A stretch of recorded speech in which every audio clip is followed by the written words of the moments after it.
हरे कृष्णा। श्रीमद् भागवत गीता के 7वें अध्याय ज्ञान विज्ञान योग का अंतिम श्लोक यानी कि 30वां श्लोक।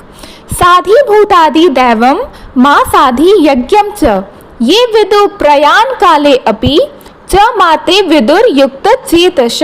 इसका भावार्थ यह है कि जो भक्त मुझे अधिभूत, भगवान श्री कृष्ण यहाँ कहते हैं कि जो भक्त मुझे अधिभूत यानी कि भौतिक जगत का आधार, अधिदैव यानी कि दिव्य शक्तियों का नियामक और अधियज्ञ यानी कि सभी यज्ञों का परम साक्षी रूप से जानते हैं, वे मृत्यु के समय भी मुझको ही मानते हैं। उनके लिए मृत्यु कोई अंत नहीं होती बल्कि वह मोक्ष का द्वार बन जाती है।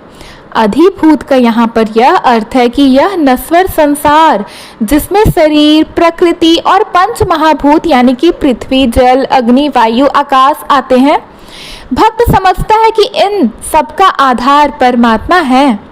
अधिदैव यानी कि देवता और दिव्य शक्तियां जो सृष्टि को संचालित करती हैं, भक्त समझता है कि ये भी भगवान के ही रूप हैं, वे स्वतंत्र नहीं हैं। अधियज्ञ यानी कि भगवान स्वयं जो हर यज्ञ यानी कि त्याग, सेवा, भक्ति के साक्षी और आधार हैं।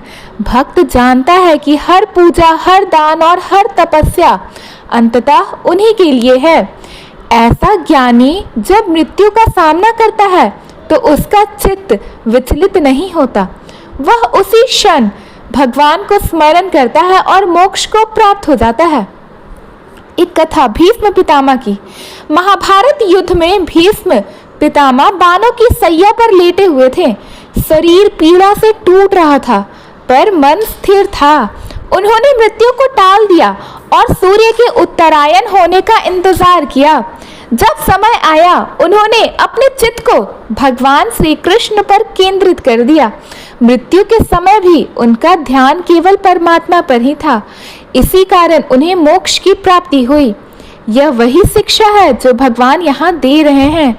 जो भक्त जीवन भर भगवान को संसार का आधार, देवताओं का नियामक और यज्ञों का साक्षी मानकर भक्ति करता है, वह मृत्यु के समय भी उन्हीं को पाता है। मृत्यु सबके लिए निश्चित है पर भक्त के लिए यह अंत नहीं बल्कि मुक्ति का मार्ग है।